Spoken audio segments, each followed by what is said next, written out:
హల్లెలూయా హల్లెలూయా.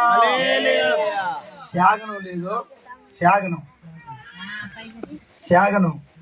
ఆ శాగనం పక్కన రాజుపాలెం అని ఒక చిన్న ఊరు ఉంది. ప్రార్థన పెట్టమన్నారు. ఒక ముసలిది ప్రార్థన పెట్టడానికి వెళ్ళాం. ఆ స్టార్టింగ్ లో నేను ఒక మాట చెప్పానంట, వినాలా?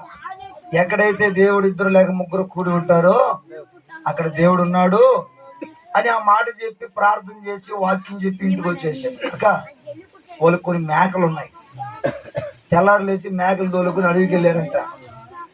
అడవిలో మేకలు మేస్తా ఉంటే ఆ మేకలలో ఒక మేక భయంకరంగా అరిచి కింద పడిపోయిందంట.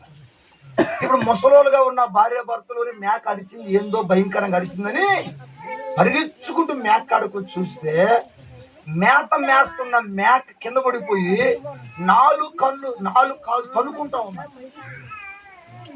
నోట్లోంచి సొంగ నురుగు వస్తా ఉంది. మీకు అర్థమైనట్లుగా వాళ్ళకు కూడా అర్థమైంది, దీని పాము కలిసింది, బతికించుకోవాలని ఆశ ఉంది. ఎవరు బతికిస్తారో అర్థం కావట్లా. ఎత్తుకొని పోయి డాక్టర్ కాడకు పోవాలని కోరిక అయితే ఉంది. ఎత్తుకొని పోయి బతికించలేని వయసు అది. ఏం చేయాలో అర్థం కాదు. ఆ సందర్భంలో వాళ్ళకు ఒక మాట గుర్తొచ్చిందంట. ఏందన్నమాట? రాత్రి మన ఇంట్లో ప్రార్థన పెట్టినప్పుడు పాస్టర్ గారు ఏం చెప్పాడు, కుమారు, ఎక్కడైతే 2 లేక 3 కూడి ఉంటే వారి మధ్యలో నేను ఉంటానని చెప్పాడు కదా అని వాళ్ళిద్దరు మాట్లాడుకొని కింద పడిపోయిన మేకని మధ్యలో వేసుకొని భార్య అటు భర్త ఇటు మేక మధ్యలో వాళ్ళిద్దరు కలుసుకొని ప్రార్థన చేసి యేసు నామములో అడుగుచున్నాము తండ్రి, ఇలాగని ఆమేన్ అన్నారంట. ఆమేన్ అని కళ్ళు తెరిచి చూడగానే ఇప్పుడు పడిపోయిన మేక వెళ్ళిపోతా. కాశమ్మ కథలు కాదు, టీవీ వార్తలు కాదు, మిమ్మల్ని నమ్మించడానికి చెప్పే మాటలు కాదు. మా నీకు ఒక అధికారం ఇచ్చాడు, ఆ సంగతి నీకు తెలియట్లా.